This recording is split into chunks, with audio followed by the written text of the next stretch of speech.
today. Let me give you the format for today. Every speaker, we have 3 speakers. We'll speak for 15 minutes or so each. Then we're going to have a 45-minute moderated Q&A. While the speaker is speaking, there's a Slido link on the screen. You can write your questions up and keep them ready for the Q&A. So, without further delay, I'm going to invite the first speaker for today, Mr. Anuj Garg. Anuj Garg brings more than 15 years of shipping and commodity research expertise, currently leading the dry bulk freight research team for S&P Global, where he tracks demand-supply dynamics, tonnage forecasts, and geopolitical impacts on the dry bulk market. He's based out of Dubai. Before joining S&P Global, he headed dry bulk and LPG research at Great Eastern Shipping, India's largest private carrier, and holds an engineering degree and MBA in finance, and is pursuing the CFA charter. I welcome you, Mr. Anuj Garg.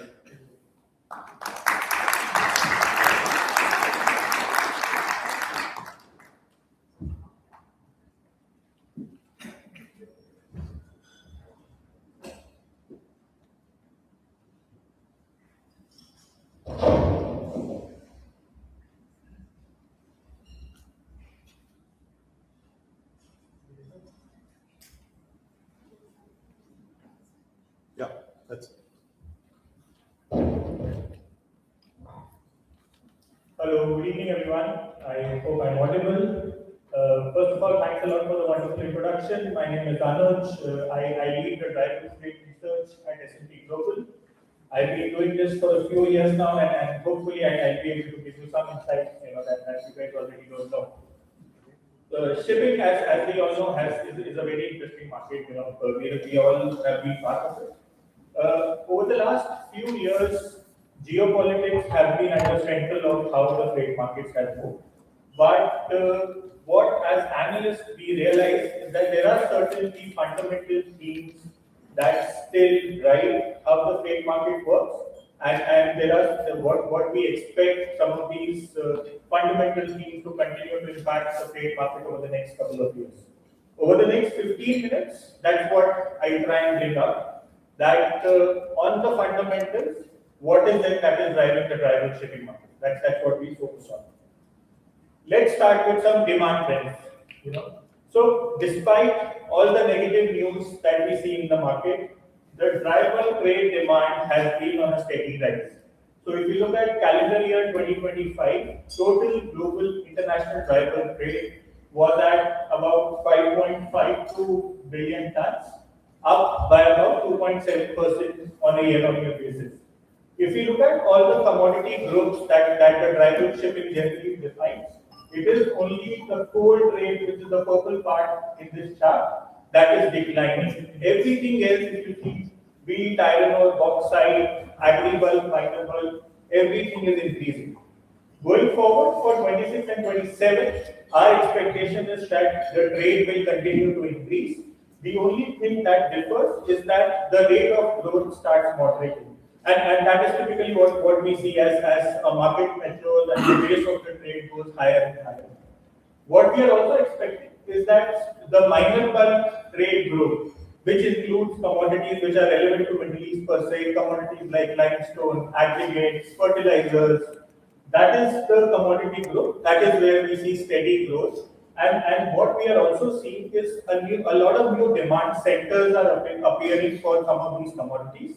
That is something that also will drive the freight market as we go into 26 and 27. There is one more thing that is important, and a more accurate depiction of shipping demand, something we describe as ton days, which takes into account both the quantities that are transported along with the duration or the distances. People like to call them more as ton miles. So what we are seeing is that across all the last 3-4 years, while the trade has grown at a certain rate, so again taking 2025 and 2024 as an example, where just on volume terms, on an average, the trade grew by, let's say, about 3.5%. The ton days growth or the ton miles growth has been much higher. And that is because what we are seeing is that cargoes are being carried for longer distances, and for certain areas, a lot of inefficiencies in terms of higher waiting times, higher congestion. That is also something that has been driving the market.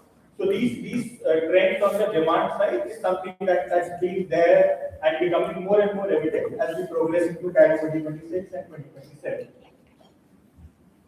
On the earnings side, and this is the slide where I wanted to bring out on how the dry bulk shipping earnings, so this is basically the PDI index that we all know. And just wanted to compare how the last 5 years has been, which is, let's say, looking at a period from 2021 to 2025 and comparing that to the previous 5 years from, let's say, 2016 to 2020. In general, the market has done much better. And if you see between 2016 and 2020, we had these 2 to 3 very bad years. And as analysts, that was the time where we used to hear about stress in the shipping market, the ship owners having trouble meeting their debt obligations, etc. So all that has changed, and COVID, we all know, despite all the adversities that we saw, for the shipping market, it did wonders in terms of how the freight market did. Now, there has been certain implications of this on the asset values. The second-hand asset values on the dry bulk side have continued to remain high. For a ship owner or anybody who's operating in the industry, because of the healthy freight market, the approvals have been very, very strong, and people have gone out and bought assets in water. That has led to higher asset prices. Within the dry bulk shipping, and I'm just highlighting earnings across Capes, Paners, and Ultramaxes, which are the top 3 sizes that we track on the dry bulk shipping. If you look at the absolute earnings, last 3 years on a historical basis, all the 3 sectors have done well. But if you look at this bottom chart where the earnings are indexed to the last 10-year percentiles, the Cape size, which is the largest size, and the Supramaxes or the Ultramaxes, which is also called the geared tonnage, the smaller sizes, those seem to be doing better in terms of historical earnings or the percentiles that they are achieving as compared to this mid size of the Panamax and the Kamsarmax. There are different reasons, obviously, why each of these ship segments are doing well. But here also, the Supramax and the Ultramaxes, despite the high fleet growth, and we go through some numbers later, they have done very well, and the trade has been extremely, extremely resilient as compared to what a normal demand-supply balance will look like. Okay, on the next slide, let's talk about the Chinese demand, and it's been almost 3.5 years, where there has been a lot of analysis on how the Chinese steel demand is faltering, how the domestic economy is not doing well. But look at the actual trade and look at how China continues to dominate the dry bulk shipping. So just to put it into context, when you look at the total trade coming into China and going out of the country, that forms 50% of the global dry bulk trade. So if China moves one way or the other, the dry bulk trade reacts. If you look at the imports, which is predominantly iron ore and bauxite, every year we have seen the Chinese imports increasing. And on this, what we are understanding more and more, if there is exportable surplus in West Africa, in South America, the trade happens and China just finds a way to absorb this. The other trend that is emerging, and this yellow bars, which are right now small but increasing every year, the export of commodities for dry bulk out of China, and this is majorly driven by the steel products trade that we are seeing from the country, that has been on a steady rise. So this purple line that I have plotted looks at how the Chinese exports are increasing. Now, this is happening on the smallest size as we have seen, and this alone is driving the demand for some of those Supramaxes and Ultramaxes that we spoke about. So whatever we say on the economy, and there is a lot of talk about the 5% GDP growth and why China will not be able to achieve it and so on and so forth.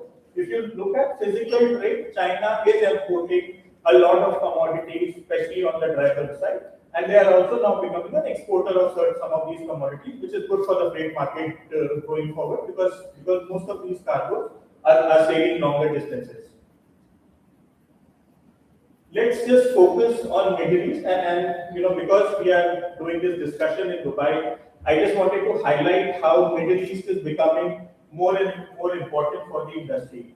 So, see, when you talk about Middle East as a region, most people colloquially talk about oil products, probably gas now. But if you look at how much dry bulk trade is being handled in the region and the increase that every year we are seeing, if you look at CAL 2025 and if you look at exports and imports combined, we are looking at 450 million of tons of trade that was handled in the region.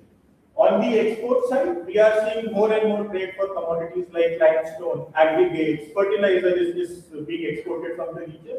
And on the import side, we are seeing a lot of iron ore and steel being absorbed in the region. So, in our opinion, as we move forward, dry bulk as a shipping sector and the demand for dry bulk commodities will continue to gain importance in the region, and that is what this chart is trying to highlight. The right chart is just highlighting what kind of ships are being utilized here. So this looks at the total trade that is being handled in the region and just a percentage share on how much is on Capes, Panas, Supras and Handys. Supramax, which is where the maximum trade is, and of all the trades that is being handled in the Middle East as a region, around 40 to 43% of the trade is being handled on the Supras. So this is something that we are highlighting to our clients and in general speaking, that Supramax as a vessel category is becoming increasingly important for the region. And what we are seeing is, along with the Middle East, West Africa, which is not very far if you see, there also the demand for some of this tonnage is increasing. And both these regions combined are showing capability to drive the freight market going forward. Okay, just keeping our focus on Supras and we just wanted to highlight one more thing. So for those who don't know, Supramax as a shipping type, we have seen a lot of fleet growth. So if you look at just on the face of it, you will not see a lot of demand growth, you will see a lot of supply growth. And on the face of it, generally you will say that the market should go down or the earnings should not persist at sustainably high levels. But there are a lot of inefficiencies that we are seeing. So look at this right chart.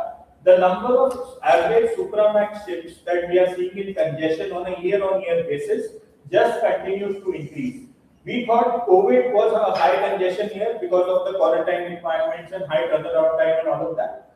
But from there, every year, because of these new demand centers like West Africa, like Middle East, we are seeing more and more waiting and turnaround times. So coming out, in our opinion, from this is that on the smaller sizes, despite the not so good headline numbers on demand and supply, the freight will continue to be resilient because the demand in these regions is not going anywhere, and we are only seeing one way, which is upwards on some of these key regions. Okay. I also wanted to give a macro angle, and on how the sentiment is changing. So we all know there was a time sometime probably in Q2, Q3 2025 where US announced tariffs on almost every country that they could find, and the numbers were in excess of the 100% and the 150% and so on and so forth. But since then, as we have seen more and more trade deals being signed, the volatility or the sentiment around US policy and also global trade policy, the sentiment is improving and the uncertainty is coming down. We recently heard that US and India have signed a deal. Last night, Mr. Trump tweeted about having a conversation with Xi Jinping. So there is a lot of positive sentiment that we see is coming into the market, along with the physical indicators that we track, where there is trade to be done and there is export and import that is happening. So that is something that has changed over the last 3 to 4 months, where in our opinion, the global sentiment on trade is improving. Another angle to it is looking at the actual trade, and I'm sure you guys must have seen some of these macroeconomic indicators in terms of PMIs and manufacturing indexes, etc. The only message from here is that if you look at how the trend was around the end of 2025, everything is pointing upwards. So whether we just look at sentiment or actual trade, it is not that bad a situation from a macroeconomic point of view. Going ahead into 2026 is what most of the indicators are indicating towards. Okay. coming to the shipping fleet supply. Okay, so we spoke about demand and I spoke about how we are expecting the demand to increase at a steady rate. On the fleet supply, there is some concern on some of the ship types. So I just want to draw your attention on this right top part of the chart, where we have plotted the expected net fleet growth that we are expecting upon Capes, Panas, Supras and Handys. So just to put this number into context, the long-term median fleet growth on the dry bulk fleet is around 4%. So if you look at Cape size and if you look at Handy size, the largest and the smaller size, there is not a lot of fleet coming in. And from a supply point of view, the situation is pretty positive. But when we get into the Panas and Supras, and that is where a lot of ordering happened in the last few years, the fleet growth in Cal 2026 is very high. So if there is a demand drop, because there is so much supply coming in and scrapping has been low because of how the markets have performed, there can be an exaggerated impact on freight where the freight can drastically move down. That's not our basis forecast for this year. But the supply side is something to watch out for on the Panas and the Supras, especially as we go into Cal 2026. If I have to spin a positive story out of it, I will look at Cal 2027, where because of the uncertainty around the alternate fuels and how the asset values have been, there has not been a lot of ordering over the last year or so. And 2027, 2028 onwards, the supply side across vessel sizes on the dry bulk starts looking extremely positive. But 25 and 26 on the supply side is something that the market needs to watch out for. Yeah, so this is some data on how the new building contracting has gone down, and I spoke about how that's positive for the fleet development for CAT 27 and CAT 28. This year for CAT 2025 on a full year basis, new building contracting for new ships at yards was down by about 50% on a year-on-year basis. It's just highlighting the overall data. Okay, so I want to end my presentation with this slide. So this talks about what our forecast is. And if you look at our forecast for Capes, Panas and Supras, so if I talk about the largest dry bulk ship size, on the Capes we continue to be positive. The supply side, as I said, is controlled. And we see the sustained demand for iron ore and bauxite going into China in 26 and 27. On Panas and Supras, on a full year basis, we are expecting freight to moderate down in 26 and for both and 27 for both Panas and Supras. But the inefficiencies that I have tried to highlight, that is something that can be supportive of freight, and we are only marginally expecting the freight to trend down. The other thing is these two bars on the Panas and Supras that I wanted to highlight, that we are more positive on the first half of CAT 2026 than we are for second half. So start of the year, we have seen the agri-bulk cargoes drive the market. We are continuing to see the steel product exports coming out of China.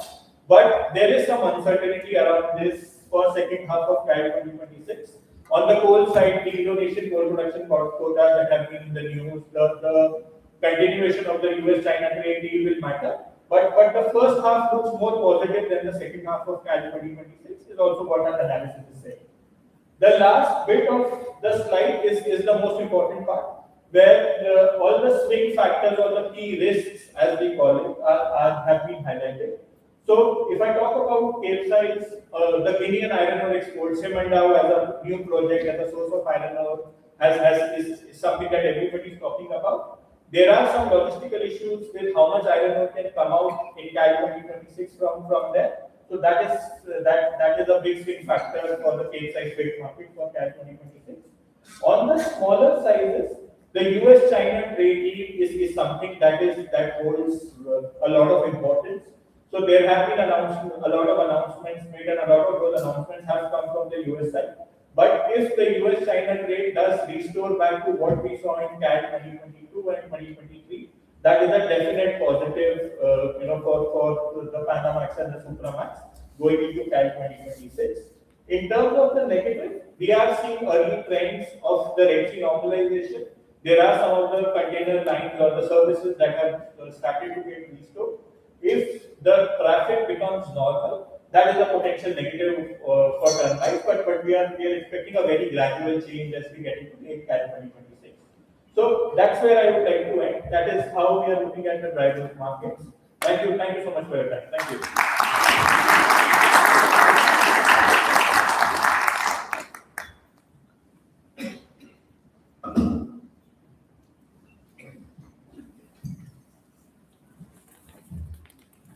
Thank you very much. That was very, very helpful report. I really appreciate it. Right, our second speaker for today. Oh, by the way, there's this title link on screen. If you'd like to scan the QR code and write down your questions to be ready for our session. Our second speaker for today, Ms. Yen Ling, Associate Director, Commodities at Sea Liquid Bulk Research, S&P Global Energy. She started her career as an energy journalist in Singapore and became a research analyst in 2015 with Platts, primarily covering Asia-Pacific oil markets. She's based in Dubai and now covers oil and refined product flows for S&P Global Commodities at Sea, S&P's industry-leading vessel and cargo tracking offering. Please welcome Ms. Yen Ling.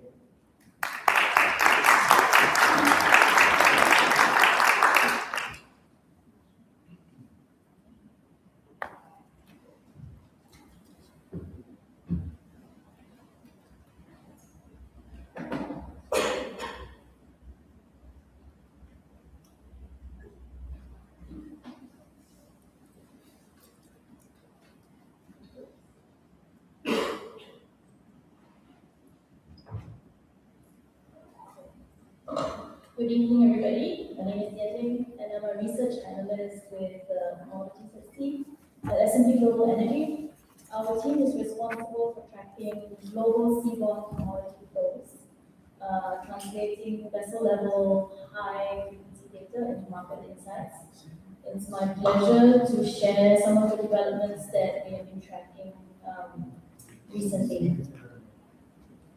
So, to set the scene, what we have here is a snapshot of mounting geopolitical tension that we have all witnessed and that has upended global flows in shipping and oil in the last few years.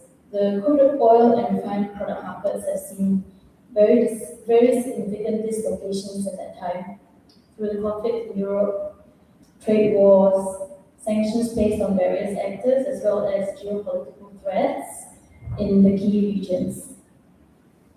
So against the backdrop of these disruptions, we see that global crude oil supply is rising and prices have actually remained pretty lackluster because supply has outpaced demand growth. In 2025, oil prices fell 14%, dated Brent averaged $69.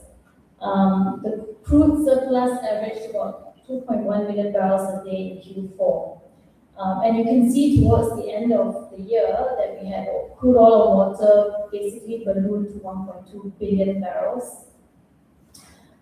We expect that the global surplus this year will be around 900 plus KBD, which will likely lead to another price decline. So at S&P Global Energy, we are currently forecasting dated Brent to average $59 a barrel in 2026. The key takeaway from this slide really is to reflect how supply continues to outstrip demand this year. We are seeing supply growth of about 2 million barrels a day versus 2.4 million barrels a day in 2025. US total production is going to increase about 120 KBD because we are seeing there is some resilience among the onshore producers, even at sub $60 per barrel WTI. OPEC and OPEC Plus will probably see about 1 million barrels a day of growth, and then other non-OPEC Plus countries at about 900 KBD. So with OPEC and OPEC Plus production quotas rising incrementally through the second half of last year, we are now at 2.3 million barrels a day higher in terms of quotas. And with that, we have seen the seaborne flows from OPEC and OPEC Plus members increase by 1.2 million barrels a day in 2025.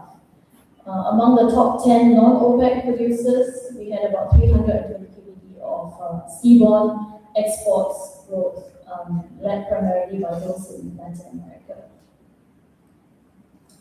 So this timeline basically looks at the evolution of the geopolitical disruptions. We have Russia, of course, in late 2022, we have the imposition of a price cap on sales of Russian oil.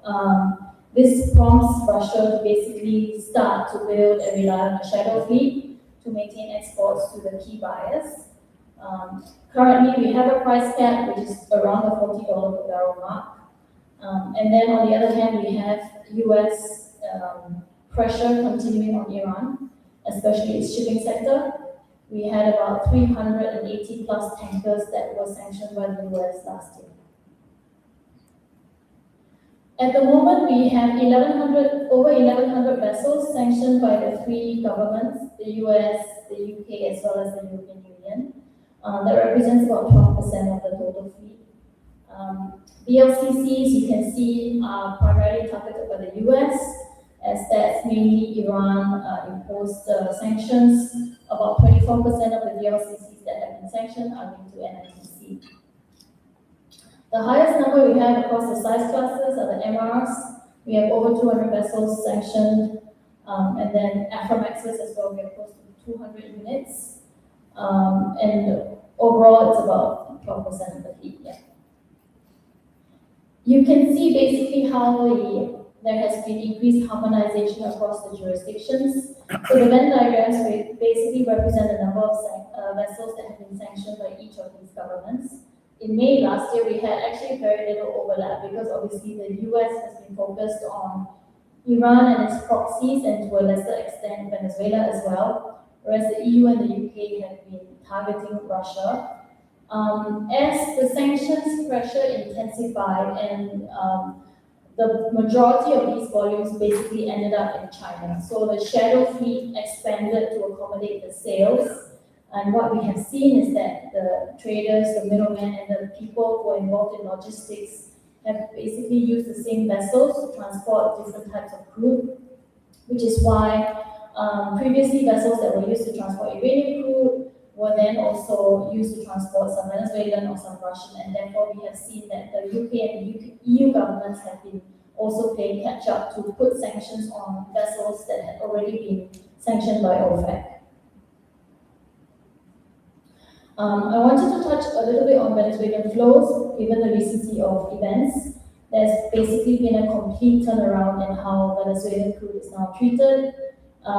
We anticipate that with sufficient diluent naphtha now being exported from the US, or now being allowed to be exported from the US to Venezuela, production could rise to about 1.1 million barrels a day by the second half of next year.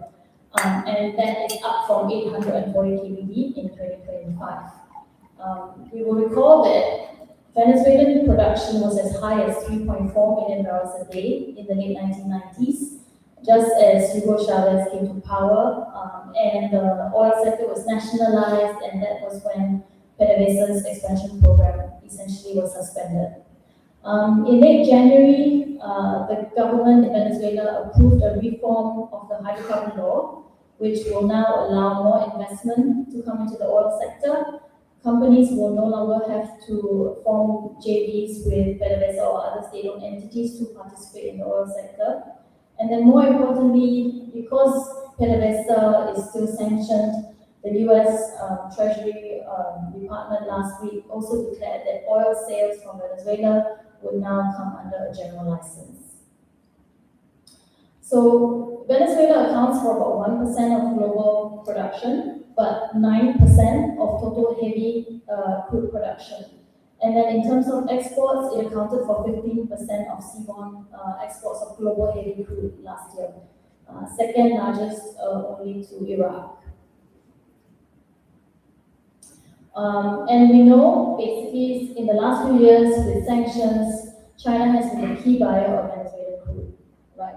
So the independent refiners have been the main users of Venezuelan heavy crude. There is a subset of refiners within this segment that requires the heavy viscous crude to produce bitumen and asphalt for road making and for the infrastructure sector in China.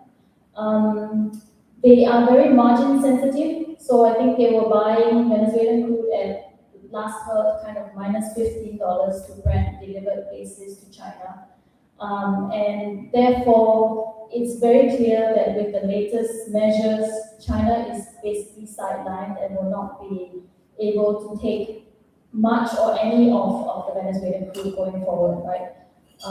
That means that these independent refiners will have to find find alternatives to the Venezuelan oil that they were taking. Last year, China imported about 460,000 barrels a day of Venice crude. It is not a one-for-one replacement simply because the alternatives are Iraqi Basra, Canadian heavies, Latin American heavies, and these are compliant legitimate crudes that will also compete with other buyers, right? So the refiners are very margin sensitive. It's likely that they may take some alternative grades.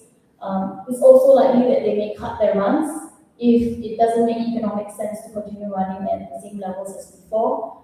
And then on the other hand, with the additional Venezuelan crude going to the US, so if the US takes 500,000 barrels a day of Venezuelan crude, that will back out whatever it has been importing, some Middle Eastern, some Latin American, maybe some residual fuel, and those volumes can then go into the market as alternative supplies for other buyers.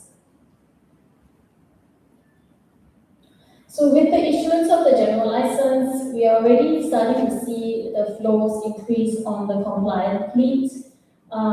In January, I think we had exports of about 660 kbd of Venezuelan crude. Half of those volumes went to the US. The other half, some have been kind of loitering around, some have gone into storage in other parts of the Caribbean. But basically, none of those volumes in January have gone to Asia or to China. On the left-hand side graph, you will see that we had about 49 US sanctioned tankers, including close to 20 Emirates that had been used in the prior years to transport Venezuelan oil. And then on the right-hand side chart, you can see that the shadow VLCCs accounted for 50% of the flows. Suezmaxes another 10 to 15%. So these were basically on the long haul from the Caribbean to Asia. And now we are seeing that the share of the compliant Aframaxes and LR2s in January is close to 50%. This graph is a bit outdated. I pulled this about a few weeks ago. But the latest data we have is close to about 50% is now on the compliant Aframax and LR2 vessels. So we do expect to see a sharp increase in demand for compliant fleet tankers going forward with regard to the Venezuelan exports. So the question is, will China reduce its reliance on sanctioned crude? That is, I think, what everybody wants to understand, right? So China is probably at a crossroads now in terms of how much more sanctioned crude it can or is willing to absorb. We have seen in recent months that there has been tremendous growth in non-sanctioned crude going to China. This coincided really with US sanctions on crude oil and Rosneft in Russia in October last year. And that basically caused the state-owned refiners in China to suspend their imports of seaborne Russian crude. And in fact, you can see we saw that China imported a record high volume of UAE crude in December, close to 1.5 million barrels a day. And that was basically almost double the November volume. So the question we are trying to figure out now is, will the state-owned enterprises return to buying Russian seaborne crude? We know that there are pipeline volumes which continue around 800,000 barrels a day. But the current imports into China of about 1.2 million barrels a day, they are being sustained by the independent refiners. And there is a cap to how much they can take because firstly, they have access to Iranian crude. Iranian crude exports last year, 1.7 million barrels a day, very strong, right? And then independent refiners in China have import quotas. So there is a certain limit to how much they can absorb. We are waiting to see when the state-owned companies will return, but it seems that they are quite wary of running afoul of US sanctions. So at this point, we have not seen them actually come back into the market, particularly for Espo Blend, which is loaded on the far eastern coast of Kosmino in Russia. The differential for Espo Blend to Dubai is currently at minus $12 per barrel. When the SOE refiners were buying, so prior to the sanctions in October, it was at plus $2 per barrel to Dubai. And then on the other hand, we have India as well, which has been categorically reducing its purchases of Russian crude. Right, it's now a stated aim of the government that they want to diversify away from the high reliance of Russian. Last year they imported $1.7 million a day of Russian crude. That was about 35-40% of the total imported feedstock. That means that the refiners will have to continue to find alternative supplies. Some of the state-owned refiners and others have already come out to say that they are diversifying or they are suspending their imports of Russian. Nayara, of course, is still sanctioned by the UK and EU, and it will rely probably wholly on Russian crude going forward, but that's only 400,000 barrels a day. The question is really on Reliance. So Reliance Industries has been the largest importer of Russian crude in the last couple of years. And because it has a lot of exposure to the European market in terms of products, right? So in January, there was a new ban by the EU that came into effect, which basically said that new imports of refined products cannot be refined using Russian crude. So there's been a lot of scrutiny on Reliance. In January, we did not see any Russian cargoes going into Sika, which is the main port for the refineries. And it is probably likely that Reliance will also refrain from buying large amounts of Russian crude going forward, or keep the levels to a minimum such that they only run it in the domestic refinery and leave any volumes that they import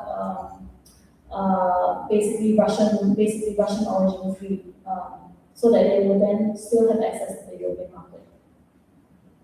So here's just a graph of Indian middle distillate exports to Northwest Europe and as well as the Northwest European suppliers. So under the EU ban, the burden of proof will sit with the importer. Any refined product that goes into the EU as well as the UK, it has to be accompanied by documentation. There is a 60-day look-back period as well. So you can see that Reliance's exports have been quite patchy in the last couple of years. But Northwest Europe is short, but there is also no supply of, there is no shortage of supplies basically, right? They have been sourcing a lot from this region in the Middle East, quite a lot from the US as well. So this means that Indian refiners don't really have to push all their product into Europe if push comes to shove. And overall, I think the data does suggest that they are managing their Russian crude exposure quite carefully to preserve the continued access to the refined product markets in Europe. Because it is a toss-up between if your margins on products are strong, like last year we saw diesel cracks end the year at $30 a barrel. What is the benefit, right? Would you rather export your products into Europe, or would you rather take discounted Russian crude? So it really is kind of a cost-benefit analysis for refiners. That is all I have for you today, but I welcome any questions, and thank you for your attention.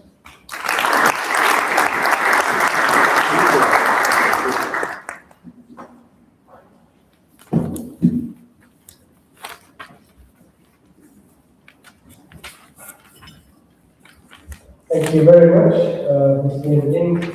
I appreciate the speakers keeping to the time. Right, for the third speaker of the day is Sara Sarhan. She's a senior market analyst at Rystad Energy, looking for supply chain research, looking after supply chain research in the Middle East and North Africa, with a focus on EPCs, offshore logistics, and oil and gas companies. So I'd like to please welcome Sara.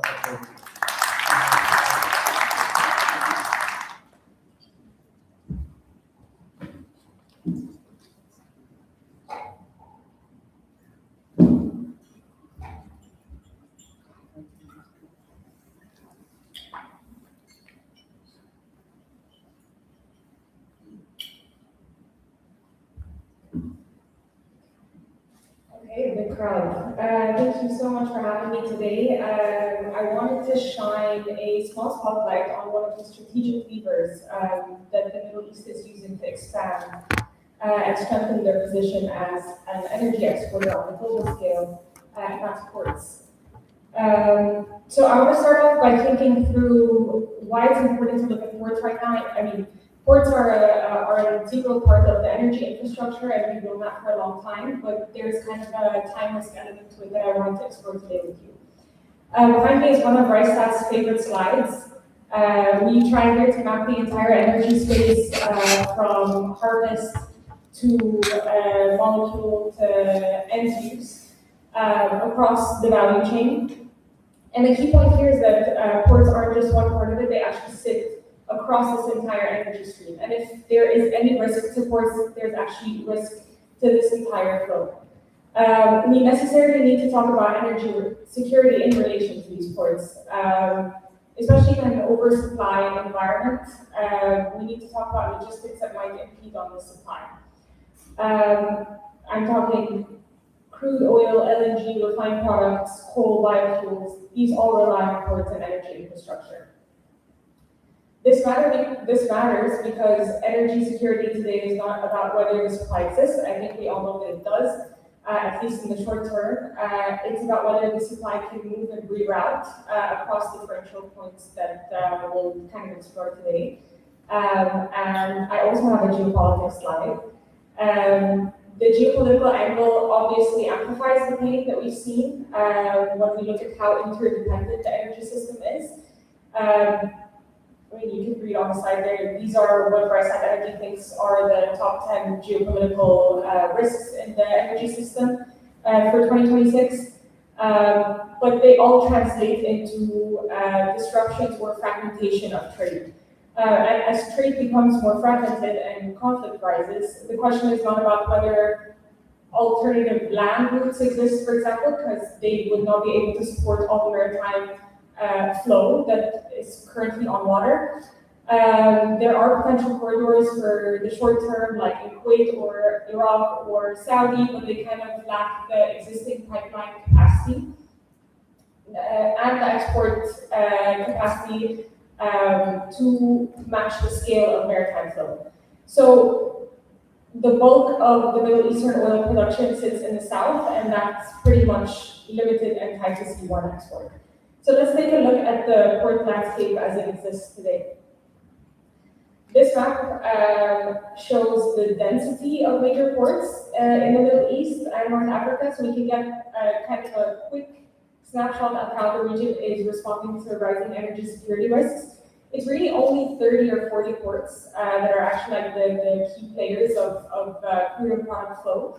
The number has gone up significantly over the last 10 years and should go up not just in commissioning but also in acquisition for the Middle East over the next 5 years, both on the deep and shallow water side, so shallow in the Middle East and deep around the Mediterranean, in the UAE, in Saudi, in Qatar, in Oman, Egypt, and Morocco. I think those are the key points that we want to look at. And I think the three angles or the three questions we should ask on if ports can support additional flows or alternative routes is, are these ports set up to handle energy cargo at scale? Can it handle disruptions or surges? And are they strategically positioned on the global trade route? The concentration of investments that we're seeing right now is more or less around the Hormuz area, the Red Sea and the Eastern Mediterranean, because you want to open up kind of additional open points in case one shuts down. We don't think that anyone will shut down, at least completely, but there has to be alternatives to kind of keep risk premiums and insurance premiums and the long-term treasury commitments on it. So I also want to say that not one port makes or breaks energy flow. It's kind of a network thinking, and I just want to think about like that positioning of these ports working together in a network. So evaluating this network at scale also depends on the cargo type. So we see in the Middle East, it supports basically everything: LNG exports terminals, LNG import terminals, crude oil ports, refined product ports. So LNG export capacity, for example, is not really clustered but diversified. Crude and product ports are widespread across the Gulf and the Red Sea. So we are able to move large volumes of energy across multiple commodities at the same time. So it's kind of like another security strategic hedge, which leads into the volume question. and the idea of building physical resilience. If more and more ports in the Middle East can accommodate larger vessels, which we have been seeing are the preferred method of transportation, you can kind of effectively do more with less and open your trade routes to larger carriers, which is kind of a choke point that we've seen more or less in the Middle East. Since 2020, the average tanker and LNG carrier sizes have kind of gone up, especially on long-haul routes, because operators are kind of consolidating their cargoes and trying to concentrate the risk when routes get longer and also more expensive. VLCCs and QMax LNG carriers are super important during rerouting events we've seen, and we want to make sure that your port can accommodate this vessel flow. The problem is that many legacy ports in the Middle East are constrained to the 15 to 16 meter range, making them kind of useless or unusable during surge periods. And in practice, this disruption doesn't spread volumes evenly. It kind of concentrates them in a small subset of ports that can manage all different types of vessel sizes. So just going back on that geopolitics angle, our reality check is that the two choke points that continue to dominate energy trade risk in the Middle East are the Strait of Hormuz, obviously, and Bab el-Mandeb. There are 19.2 million barrels per day of dirty and clean products through Hormuz, and roughly 4 million barrels per day through Bab el-Mandeb, and that's kind of irreplaceable volumes on the short term and on the medium term. I think the general market consensus is that there will be no full closure of any one of these major routes. There's not, at least, or specifically the Strait of Hormuz should not fully close, but even this limited disruption or the fear of it closing kind of creates these significant delays, higher insurance costs, and rerouting decisions. So in the Red Sea, at least, normalization is still possible, what we've been seeing, but these choke points are not returning back to a low-risk baseline. Which kind of begs the question of how have these different routes played together and how have ship owners and ship operators rerouted since 2023. We think that flows, and we have seen that flows are beginning to renormalize through the Red Sea, but on unstable ground. So this kind of inflection has gone up and down over the last few months. We're looking at the share of product flow between Bab el-Mandeb and the Cape of Good Hope. After more than 2 years, basically, of widespread rerouting through the Cape, 2026 has seen a gradual return of product tankers through the Red Sea, and a ceasefire is more or less holding this share at the current proportion, and could even see it go a little bit more up. The developments in Yemen are the signpost to watch on whether the gray portion of the bar will get larger again. And obviously, the biggest motivator for port operators is the loss of revenue that they've experienced having lost this amount of product flow. And has been an even bigger driver to invest in emerging trade routes. So I'm curious to see where the Middle East will invest and acquire for their port capacity outside of the Middle East itself. I just want to leave you with one final view. I know we've talked mostly about the Middle East, but what's at stake is basically global energy security. Positively, crude on water has gone up. The constraint in the system will start getting a little bit more tangible, and it lit a fire under port companies in the Middle East and also port operators from outside of the Middle East with the interest in the Middle East. There are more barrels at sea experiencing longer routes. If the Middle East were to relinquish its role as an energy hub, not just from the port's perspective, but also from the shipping perspective and from a trade route perspective, the consequence will have an impact on all tanker routes, and global energy flows will just naturally become more inefficient. They'll become slower, they'll become volatile, and more expensive, ultimately. So port expansion is kind of the active combat to the threat of that inefficiency and ultimately the functionality of energy global trade. And that's all I have for you today.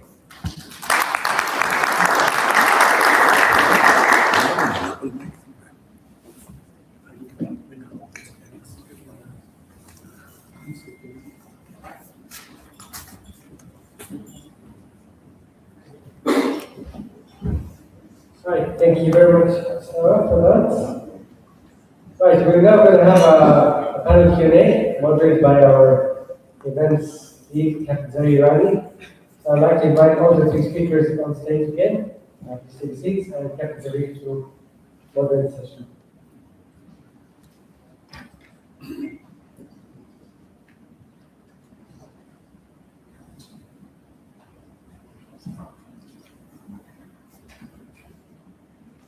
Back to the, please tell us. Wow. Good evening, everyone. It's been a little heavy on my attention span. I was trying to keep making notes because it was very hard for me to listen to numbers in millions and billions. I'm a poor surveyor who does claims management, and hundreds and thousands is what my ears ring a bell to. So these numbers clearly were below my pay grade. But we clearly got a fantastic outlook on dry, liquid, and ports, including routes. The idea of putting this wonderful panel together was to cover all the touch points that we talked about. I'm sorry there was no box trade mentioned, but given the limited time and your tired faces, I didn't want to put you through any more number crunching. And the committee has been kind enough to vote for only 15 minutes of their presentation and leave my one-liners to cheer her up for the rest of the half an hour that I'm left with asking them some relevant questions which hopefully will clarify those numbers a little bit more. So thank you very much, panelists, and I don't know how to switch this mic on. But point being that we're going to ask you all some interesting questions so that we get a little bit of a narrative. The Slido bar can come up, and you all are please welcome to put your names along with those questions. If you really think it's a secret question that you all don't want anybody to know your name, you all can go up with anonymous or I don't want to tell you my name. We already have one there. Subhi wants to know, and this question can be taken by anyone, that the current asset value are justified considerably by the time charter rates.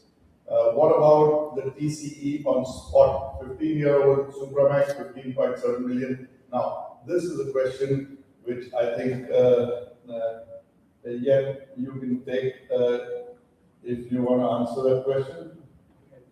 Oh, you want to take that? Okay. Okay.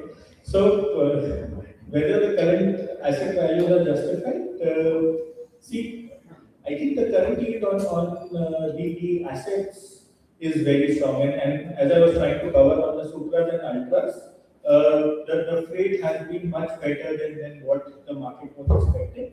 So I think it's not sustainable. Is what I would say. Justified or not, honestly, it depends on what the market sentiment is. Right now, the market sentiment is exceptionally strong, and to that extent, it is justified. The other point that is valid for this is that, as I mentioned, there is not a lot of new building contracting that is happening, and we've gone through lots of data on alternate fuels and what is the fuel of the future and what will work and what will not work. So there is this hesitation to do a heavy new building program, and that is why the assets in water, and especially the modern ones, I think the values will stay supported. So that's what our view is internally, that we are not expecting asset values to come down in any major way for the foreseeable future. Great, thank you very much. Anuj wants to know, with Chinese ports facing shortfall in capacity, is it, first of all, are they falling short of capacity? On the container side especially, how is this impacting the dry side? Anuj wants to know. Anuj wants to know. Anuj Chopra also knows. No, Anuj Chopra. But do you want to take this support the question on that? Okay, see, COVID the 2 years that came and because of how tight the container market became, that is why there was a spillover from containers into the smaller dry bulk ships. Okay, the market had not seen it before that, and that generally doesn't happen. So to say that there is shortfall on the container side and that can impact the dry bulk freight market or how the port activity is in China, I think that's not really directly correlated.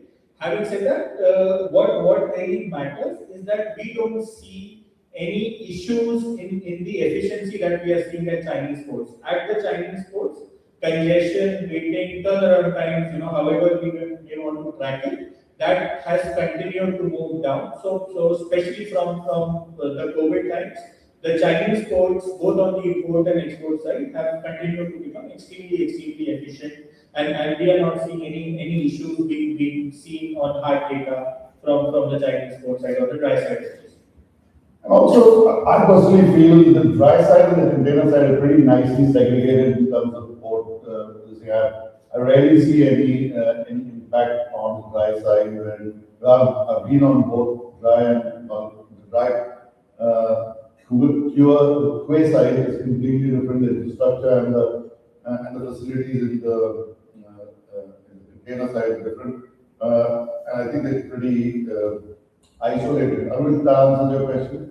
Thank you very much for asking. We've got an anonymous question. Considering the sustained demand for Panamax and Ultras, what's the protection on vessel price for owners who is waiting for a bottom? Market to bottom up. Again, a dry question. Very happy to see people asking so many questions. You seem to be popular.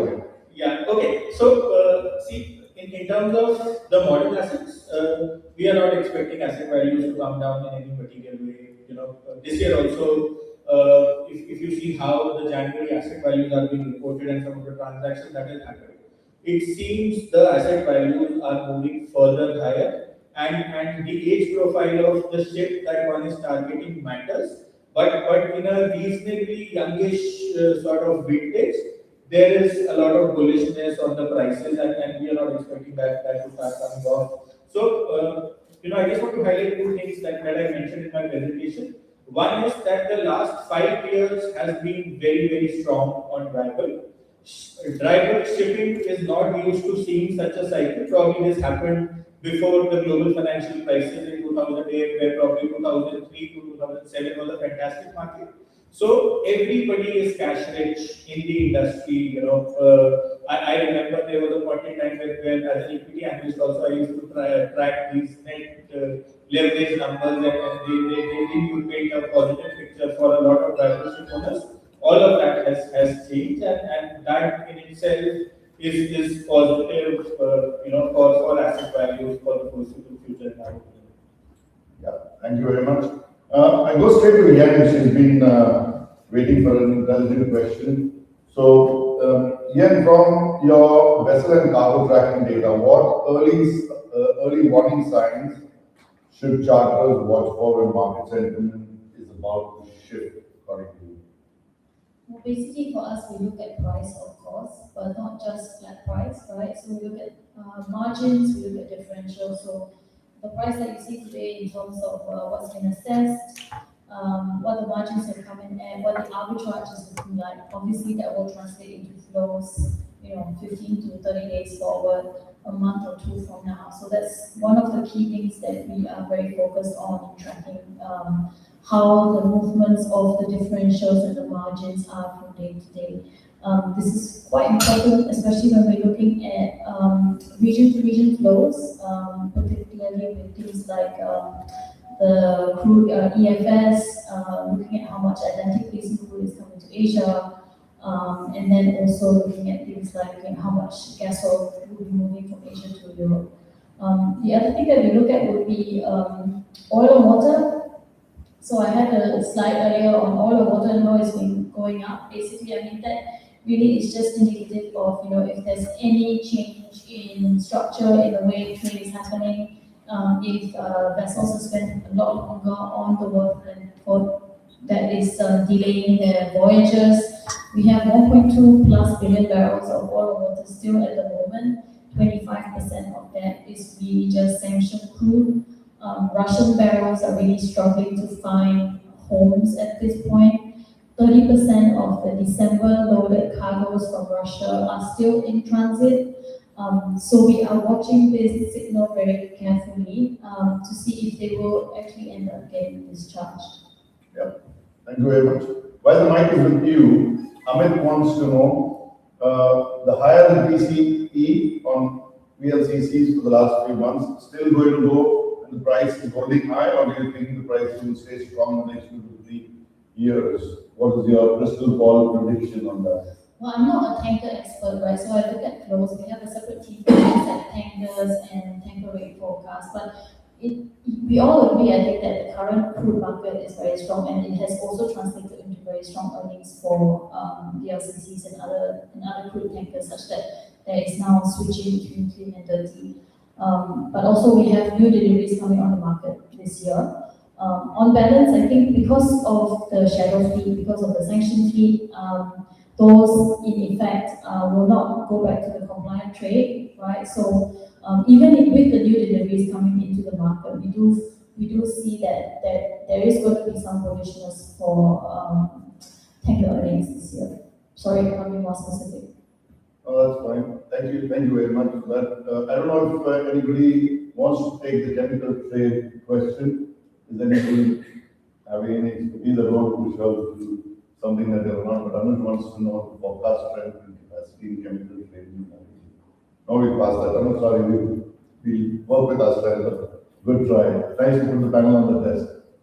But I want to ask Sara, she's been quiet, and I want to ask her how should ship owners interpret the major port expansion plans across the Gulf? Are they focused on capacity or controlling future energy trade routes? Because you clearly talked about the trade choke points. Does that mean that the east coast of our Arabian Peninsula is going to be prominent and significant? Do you think the Korfakans, the Dipas, the Kalbas, and the Salalas and the Sohar ports are going to be looking at investing and expanding with that in mind? Yeah, for sure. I think it's a little bit of both. It's about expanding existing capacity, which is the black and white answer, but the more gray answer is investing in emerging trade routes. I think that the two choke points will never go away. They're very important for global energy flow. But speaking with the major port operators in the region, they definitely are expanding near the Buzz and near Kufrakans and so on. I think it's more about controlling trade flow rather than just the capacity perspective. Now we know already that Abu Dhabi pulled a line across to Fujairah and started exporting its oil from there as a plan B measure. But it's not so easy just to build a port budget and then call this. It doesn't need tank farms for facilities, pipeline data. So it's easily a 5-year plan. 100%. And I think also the service market is very welcoming of this port and warehousing segment and pipeline spend. I think that's a big conversation I'm having with a lot of my clients is what will we do past 2027 and 2028 when we stop building pipelines for fields and we have all these assets laying around. So I think the supply chain environment will really support the infrastructure build. And I also think that the government is ready to prop up a lot of new ports. So I think it's not too there's no big issue on the bureaucracy side, in my opinion. Yeah. Now, from where my office is in Business Bay, I can tell you big and small ports included. There are 11 ports in a 1 hour driving distance, 1 hour 10 minutes. Done that study. We use it as a pitch to reach ports as a business. But if I increase that to 3 hours, and even better 5 hours, I cover up to Muscat and I can also. So there is a huge amount of investment gone into infrastructure, which I think is unprecedented in any other place. So we're in a happy place, especially those who have entries into ports and terminals like we do for business. But Krishna wants to again test you all to the limits and ask an LNG question. I don't want to put you all through. We give it a pass. Let's move sideways. No, we don't cover gas. Sorry. They're more substance, not gas. That's what she says. Sorry. So we want to test you all to that, but let's talk about the regulated part of it. The Tokyo MOU and Paris MOU tightening compliance on lower performing flags. What impact do you see on deployment of chartering, risk, and asset value? Well, don't hire a charterer to pay great fee. I think I could say that as a registrar of Antigua and Barbuda that I am. So don't touch it. The law will catch up on you. But do you have an answer to that on the supply demand of fleet size? No. So guys, there is this very lovely phrase that I know of, and I use it quite a lot: horses for courses. So you have heard their expertise. So please keep the questions to the expertise. I know you're trying a lot with asking, but I think specialization is key, especially when you talk from such a macro perspective on things. So I'm very, very glad that you're not answering things which are not in your domain and expertise. But thank you very much. Sara, I've asked you which vessels benefit the most. Do you have a take on that? What kind of vessels do benefit the most from a Middle East expansion plan? I don't want to cheaply say all, No. but 1, 2, 3 preferences. yeah, I would definitely say from the LNG carrier perspective, that's definitely going to see a spike because of Qatar and Iran's role pretty much competing to be lead exporters in the region. And on the refinery and power generation side, at least when we speak to the operators, I mean, they're heavily investing in their refinery capacity. And CapEx will reach all-time highs in the next 2 to 3 years. So I think those two categories will really benefit. But I think it's a more merrier situation. Okay. And does SPS play a role? Do you see a lot of SPS increasing if the ports are not able to meet the demands? Could be, but I think that still the port supply should outpace port demand, at least in a couple of years that the Middle East wants to expand into. Lovely.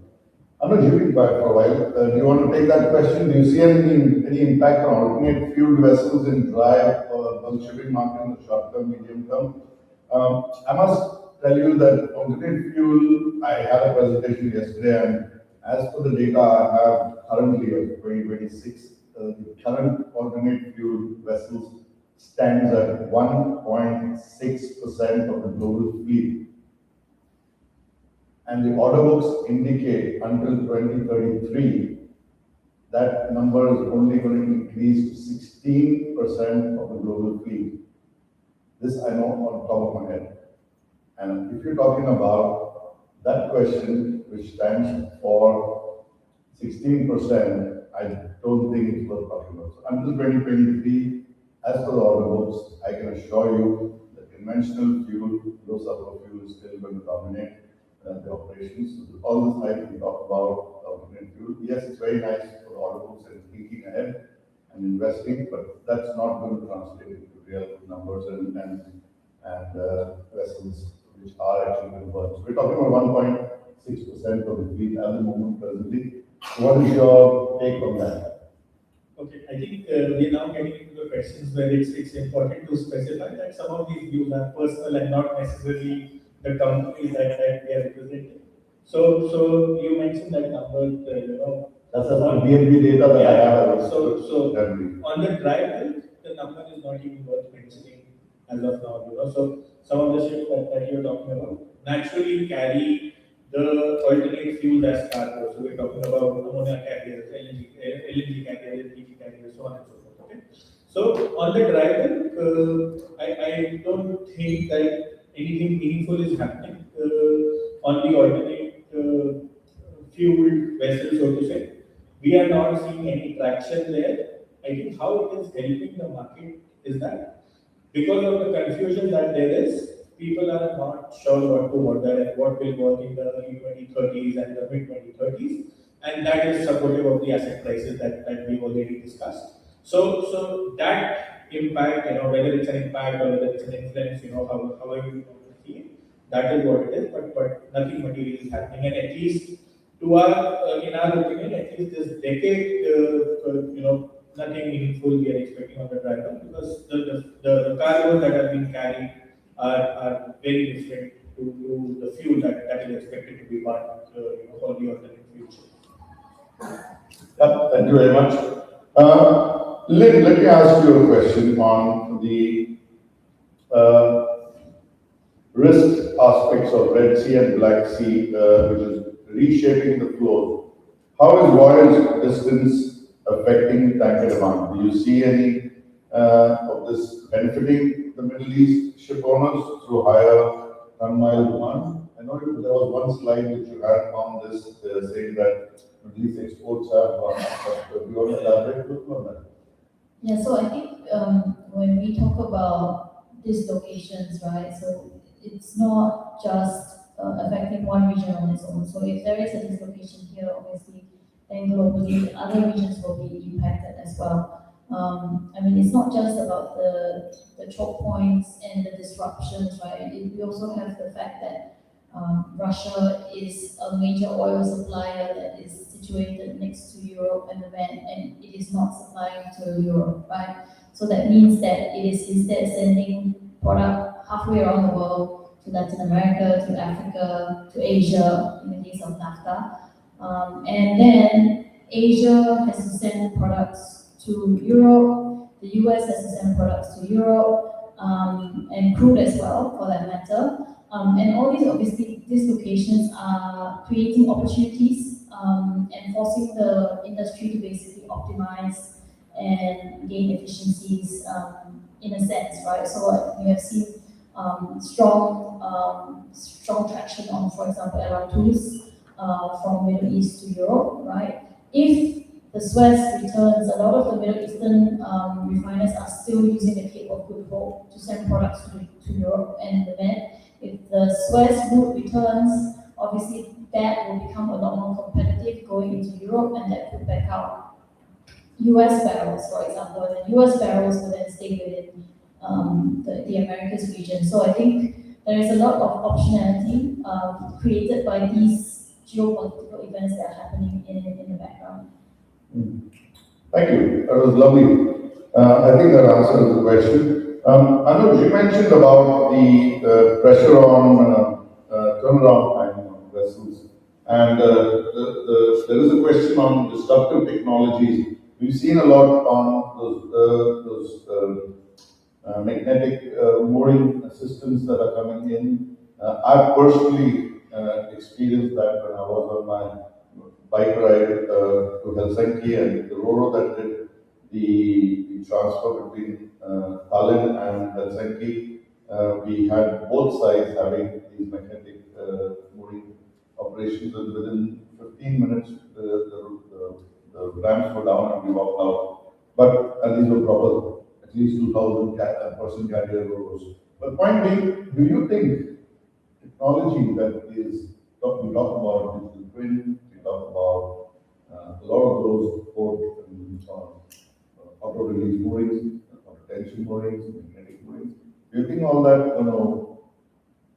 bear a positive impact on turnaround time? Should be seeing us get vessels in and out faster? Okay, so see, I'm not an expert on the operational aspect of some of these things, but the established supply and demand centers. For example, we spoke about China. We speak about Australia as an region, which is relevant for probably Brazil, etc.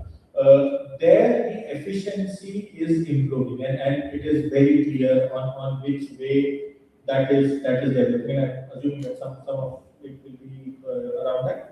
The pressure on the turnaround times, at least from a dry bulk point of view, is on these new regions where there has been sudden increase in demand, and probably the infrastructure is still not at place. So we see increase in loads and discharge at anchorage, which is always used to be a small size ship activity, and the larger ships generally used to go into ports wherever they were loading or discharging. So it's the new demand sectors where the efficiency is not there, but all the established ones, the efficiency has definitely improved probably over the last year and a half. Is what some of our has pointed towards. Thank you. That is one. I remember when I was saying Handymax vessels were the go-to vessels, saying that they're the most versatile. It's like that. And they go to all sorts of lovely ports where there is nothing but a ditch or a pile of coal or bauxite or some mineral line somewhere. Is this still so?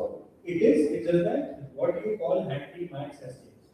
So I'm assuming that when you say Handymax and Handysize, you're referring to something around 35,000, Yes. 40,000 right? That size has now migrated to 50,000, 45 to 50,000. Right? So yes, they are still the most still because they are made and they have trained, etc.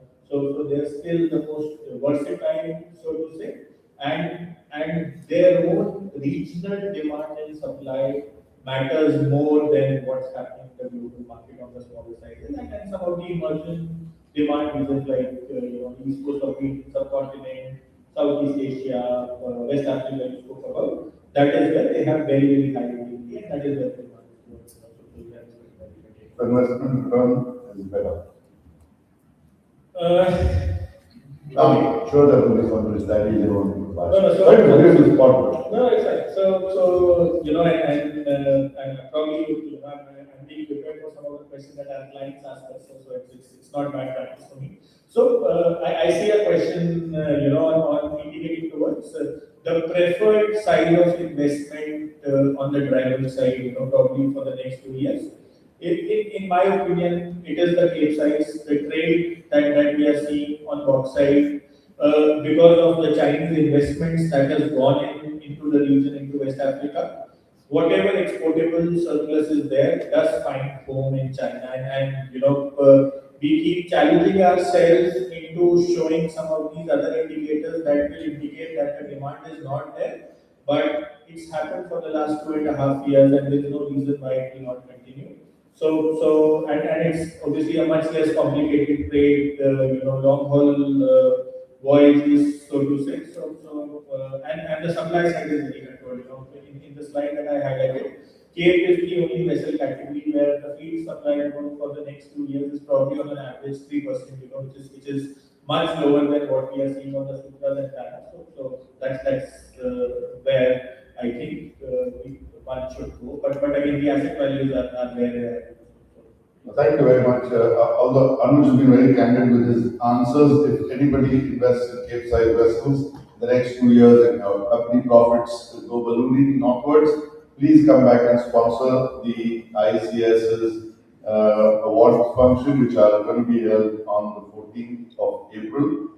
We're still looking for some sponsors. We'll have a slide up. And if you lose money, please forget about what you heard here. Is that a deal? But yeah, we are looking. We have a few sponsor slots, and Natasha will. Are they all on the table? So, sponsor pattern. You should have tried to plug in here for ICS. Anyway, so please come and ask Natasha. We're still looking for a few more slots, and of course the bar, which is still open for people to take and drive a car like this. I must say. So saying that, let's ask Sara. She's been quiet and is feeling the warmth of my port beam. Energy security now. They say it's a strategic priority in government. How do you see port infrastructure influencing vessel selection, cargo size, contract duration, in regional energy trade? What is your crystal ball view on that? Yeah, I think on the vessel selection side, ports pretty much dictate what kind of vessels will go through and what kind of trade routes support the vessel choice that you want to make, right? And if a port can take on bigger ships, it'll probably be more congested. A big part of which port or trade route you select is the certainty that you'll get, knowing that you won't experience delays or bureaucracy or demurrage fees, or going through a major flow like Strait of Hormuz, that you're not going to experience higher insurance premiums, work premiums, stuff like that. So I think the ports you select will, by proxy, influence the kind of vessel that you select. There's also a size capacity that we have to take into consideration. The Middle East doesn't support very, very large vessels. And on contract size, I think it's really important to have a good relationship with the port operators that you decide to work with, because if you're locked in on longer term contracts, I think you'll experience that pain over and over again. That's not to say that the spot contracts in the market right now aren't also struggling on the price side. So basically, your port dictates your ship. That's kind of what we see. I love it. Also, what those two lovely speakers said, you were saying, first ask me about ports, then we talk about your trends. Is that fair enough? I'm not going to do that. What you said, or you want to counter saying that trade, supply and demand rule it, and not the ports. I'm trying to put one against the other. See, I don't see port infrastructure being a constraint or a major constraint. Obviously, the region is buzzing, and there is no doubt about it. To the extent that we track shipping, any aspect of shipping or the commodity value chain per se, if we have to really broaden our base.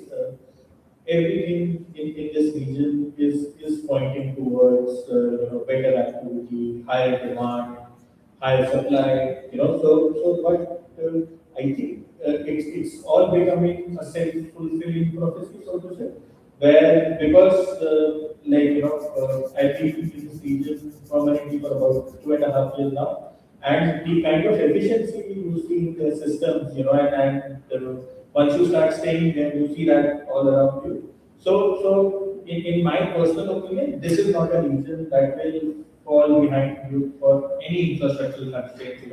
They are usually ahead of the curve, and that is what stands out about Middle East as a region, and something that makes the region extremely exciting. The geographical and the locational advantage has always been there, but I think the kind of development that is there and the foresight that's really amazing. So that's what I personally do. Yeah, no, I completely agree with both your comments. I think there's one thing right that the Middle East has done, particularly in the country we are in, is to think and be ahead of the curve, and that has really shown the prosperity of this country. I've been here this is my 22nd year in UAE, and I can tell you, I can stand by that as a witness. So, I think I've run out of questions. I still have a few, but I see the face is getting longer and longer. I don't want to put them through any more crystal ball views, but I want to, starting from Ling, would you want, each one of us, would you ever want to give our audience a takeaway point, futuristically speaking, in the domain that you all expertise in, and bearing in mind what kind of typical questions that come on your table from clients most frequently. I'm sure those questions will also be in their minds. So do you want to add a concluding takeaway remark as you've had 2 minutes long each, please? Yeah, I think from the oil perspective, we have been really focused on the supply side for the last couple of years now. I think demand, there have not really been any major shocks, right? Since the post-COVID era, we have very stable economic growth, and therefore, with the economies all rebounding from COVID era, oil demand is also kind of chugging along quite well. And then the only things that we have are in terms of EVs and alternative energy penetration. We haven't had really any kind of big black swan events yet. I mean, who knows if they are on the horizon. But we are facing a period of quite volatile supply. We're in a period where we have supply volatility happening pretty frequently and dynamically. Sorry, I'm just running past my time, but I just want to mention that with the rise of what we call the mega refineries now, right? I mean, the Middle East is home to many mega refineries now. We have a few coming up in other parts of the world as well. That could also add more to supply volatility because if, for example, there is unforeseen or unplanned outage, in the refinery, we saw that happen at Al Zour a few months ago, and that basically had a knock-on impact because Al Zour is one of the biggest Middle Eastern exporters to Northwest Europe. If you have any kind of these events happening at one of these mega refineries, then it can actually have an outsized effect on the whole commodity complex, right? So overnight, your diesel cracks can rise, your jet cracks can rise. So I think we are in a situation where there is a lot more supply volatility than we have seen in compared with, let's say, the last 10 years. Thank you very much. I think that's a good takeaway to have a little near sight horizon on what to look forward to. Sara, what about you? You give Anuj the last word. Usually it's the lady who has the last say, but because you went up to speak, you give the last word. Sara, what's your view on ports, terminals, and the opportunities and subject you spoke on? What do you want the audience to take away from this meeting? I think the investment in the port segment works hand in hand with making sure that your role as either a ship broker or a ship owner or a ship operator as smooth and as seamless as possible. It's in symbiotic benefit to have quick vessel turnaround especially in a time when we're not sure whether certain trade routes are reliable or not. I think that resilience and reliability is at the forefront of every national energy strategy right now. And ports play that infrastructure role. And with the expansion of ports I see in the next 5 years or so, I think that you will also benefit from smoother routes and smoother experiences at these ports. Thank you. No, that's good. Great. Anuj, what's your take on the crystal ball view? So I think I've said it multiple times. So I'm not expecting a big decline in terms of how the market is going. There can be volatility in between. So the usual factors matter. One should watch out for what's happening between US, China, and whether the trade really sustains in terms of actual export of commodities. So that's a big positive. And what's happening on coal in Indonesia recently, I think that is important.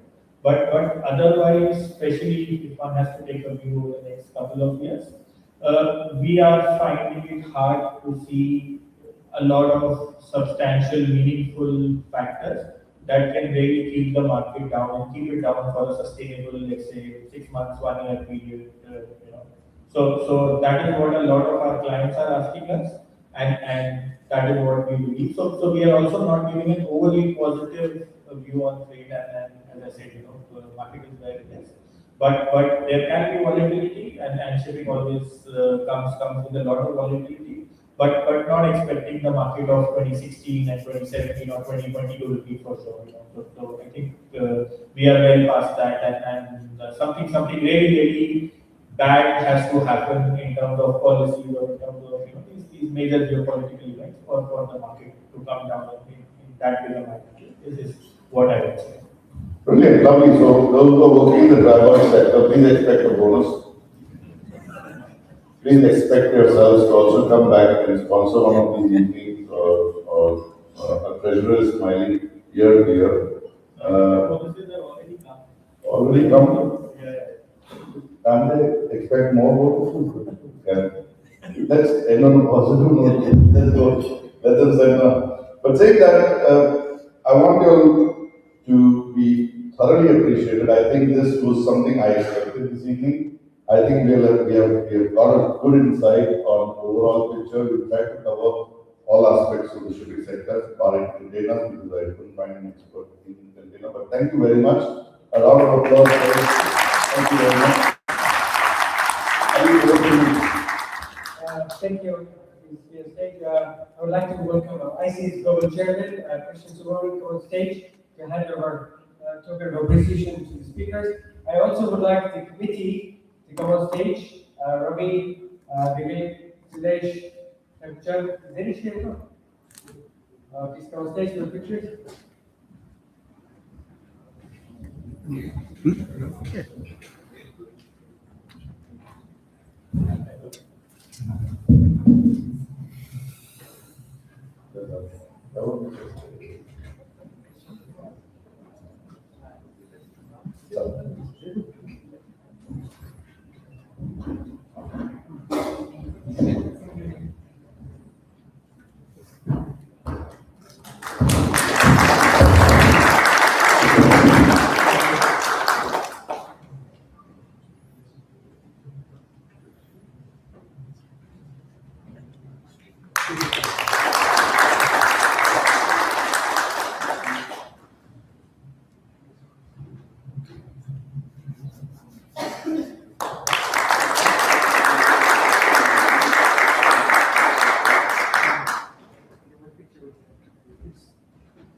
Ready?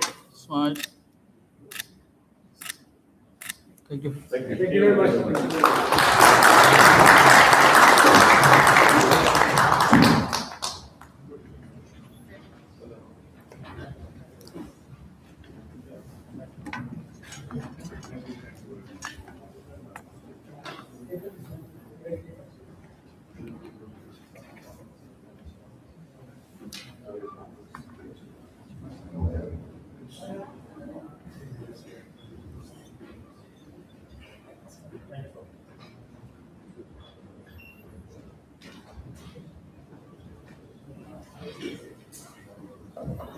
Right, if you don't help us by taking a few seconds and scanning the QR code and passing some feedback for us, that'd be very appreciated.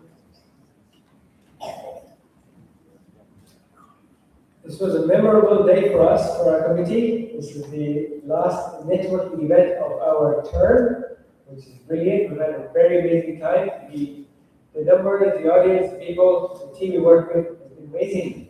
So it was a very memorable picture for us.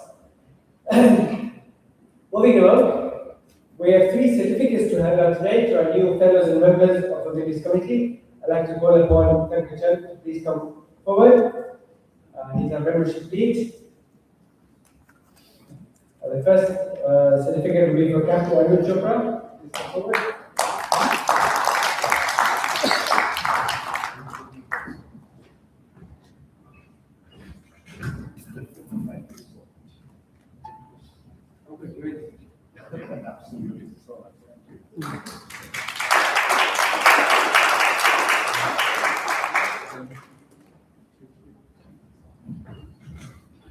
Right, the next one is Mr. Princeton. Come forward.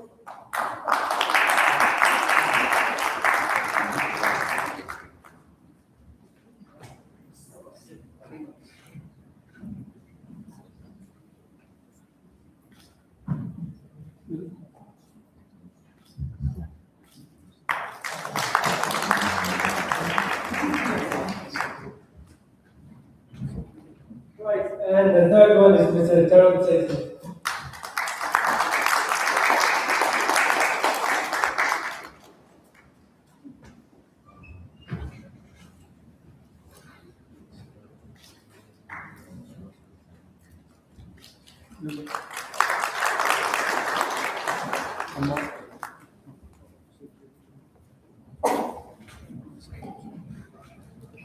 Okay, thank you very much, Dr. As I mentioned, this is the last event of our term, so our term is on our final leg, ending in May, but the elections will be soon held. Nominations are open now for those fellows of the institute who will pay their membership fee. Then download the form. You may have already received the email from the head office and also from our local admin office here. So, yeah, fill in the forms. At this point, we'd like to welcome our high-tea sponsor for the evening, Sheikh Phoenix, to come forward and say a few words.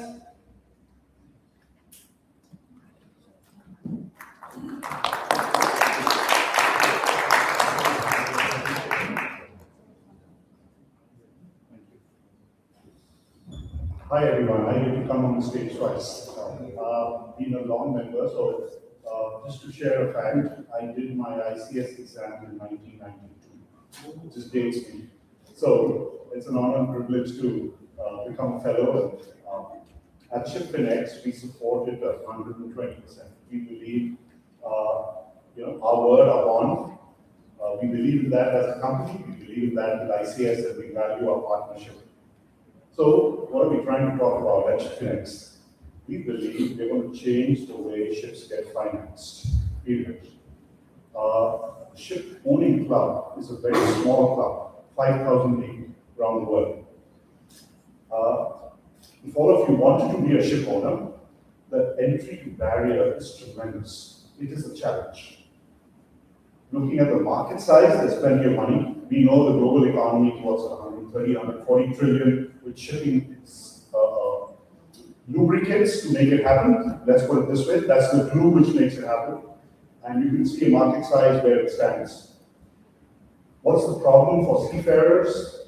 Remember, 400 years ago, a ship was divided into 64 shares, 32 were with the owner, and 32 were with the crew. And there was as per rank. We lost that along the way. Sheikh is putting that back, opportunity for it to come back at much smaller bite sizes, where they can actually become ship owners and not hold stock, which really doesn't have any real world assets sitting behind.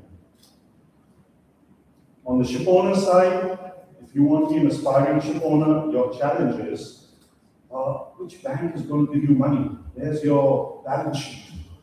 They're looking for that which you don't have. And that's the challenge to get money, and the cost of getting money, which becomes prohibitive, starts hitting on your monetization, your profitability of your project. That's perhaps one of the challenges in this space. Of course, S&P is limited. Try selling a ship quickly. Quickly is 2 months. Quickly is not 2 days. Ship Connects can do it in 2 days. That's the difference. So what we're doing is democratizing ship ownership, breaking it down, fully blockchain, ISO standards, bank grade, institution grade, approved by VARA, regulatory side right across. How it works, it's more complicated, but it brings all the type of folks together: the retail investor, the enterprise investor, and the institutional investor. It has opportunities for all three to do it, whether it's a family office, whether it's you and me, or whether it's a ship owner who wants to keep a certain crew on his ship as an ESOP to an ETOP, as we call it. Give them a token and keep them there, what in corporate life we call golden handcuffs. So on the compliance side, like we said, we got a VARA license in January, after 2 years. First company in the world to get a full grade license, institutional license for tokenization of vessels, real world assets. And of course, we have from SPG, we have from US as well, from Wyoming, and from European Union MiCA license. So all those are coming together, and we should be tokenizing our first ship in this very month. We've got lots of great strategic partners, a very big thank you. But first to ICS, we believe this is our home. We support it. We have supported it for the last 3 years. We hope to support it for perhaps for the next 30 years. So this is our branch, and Captain Zayed, that's our name, definitely on it as one of the sponsors going forward. Of course, ECG, Polygon, you recognize these names. These are big names. We've been recognized. We have media partners. We've won a lot of awards in this space. But what we'd like to for you to take away from this sponsorship, this amazing speakers event, is perhaps 2 takeaways. You can be a ship owner. Just a minimum investment of $1,000. It's backed, it's bank grade, It's insured, it has VARA seal on it. So it's a bank grade ownership certificate which you will walk away, which actually has a real asset value. You've read about the apartments getting done here? Think of it in that space. You can be a ship owner. So thank you for this opportunity, sir, and an honor and privilege to be here. Ship Next continues to support all of you. Thank you.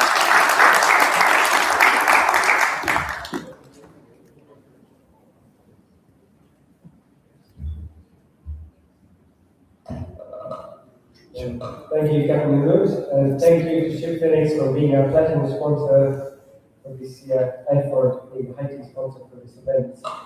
Great. Some closing announcements. So we have upcoming events. We have ICS Committee's virtual open day, so for everybody around the region, it's online, very popular as well. We have one on the 9th of February. We also have one on the 26th, for those who can't make it for the first one. On the 28th of February, I know it's online, toward the evening hours, 3 to 6 p.m. Sports Day. So please come. It's open for ICS members and families. If you're interested, do talk to admin. I think the sports we have is badminton, table tennis. Oh, hey, table tennis, brilliant. Okay, then early March or towards the end of March, we have the Understanding Shipping program starting cohort 7. This has been really successful. I think we finished 6 batches now. Very popular, and people who finish the course talk about how it's added value in their careers. And finally, on the 14th of April, our conference and awards event. As Captain mentioned, there are 3 sponsorship slots available, very good for visibility and also very good for supporting us. So some packages here, you can speak to our team and we'll be happy to take this forward. Finally, on your table, we have some ICS booklets for this year, so feel free to take them home. We also have brochures for understanding shipping and our qualifications. Now, as I was telling you, our term is on its final lap. I would like to say one thank you to a very special volunteer, and that's Ruben. That is man, whenever I see him, I know only the sport, and I feel like I was very much always support about this term, and I hope you continue to support us as we go along. All right, thank you very much. And before we break, all ICS members from around the globe, I know you're here, please come on stage, the local members and the foreign members, come on stage and let's take a picture together. For the rest of us, please enjoy the evening. Networking is going to happen continuously. Thank you so much for the evening. Thanks for coming.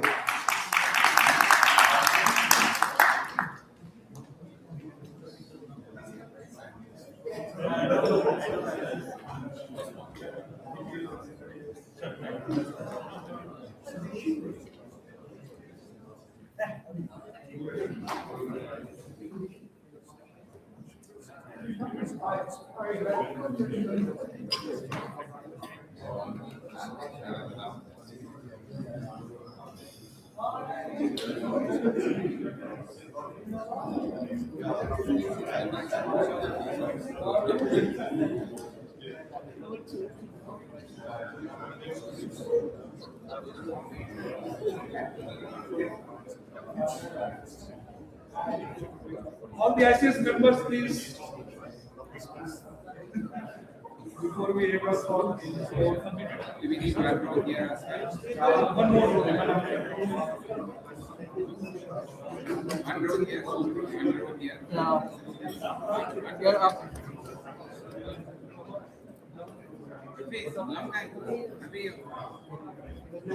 Excuse me, please. Remove.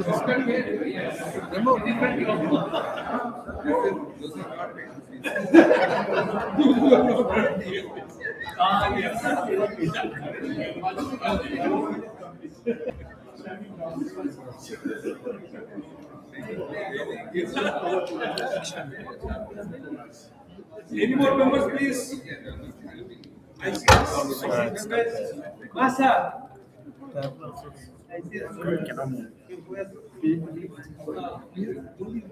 Come in the middle, right here. Yeah, both of you in the middle, please. Yeah. Please, Masa. Please, right here. You have to make sure more. That's not the yes, my target.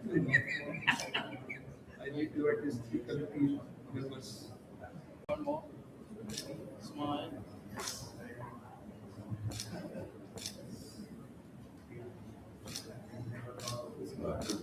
Thank you. Thank you. Thank you.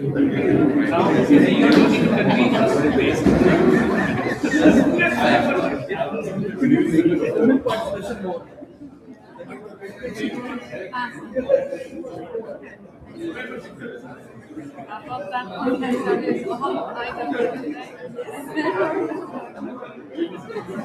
I'm like, you were so right.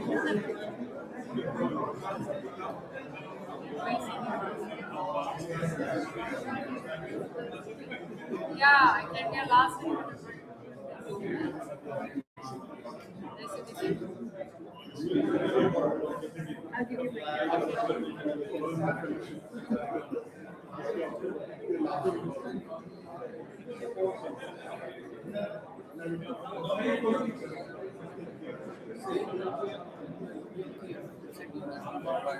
I took a step.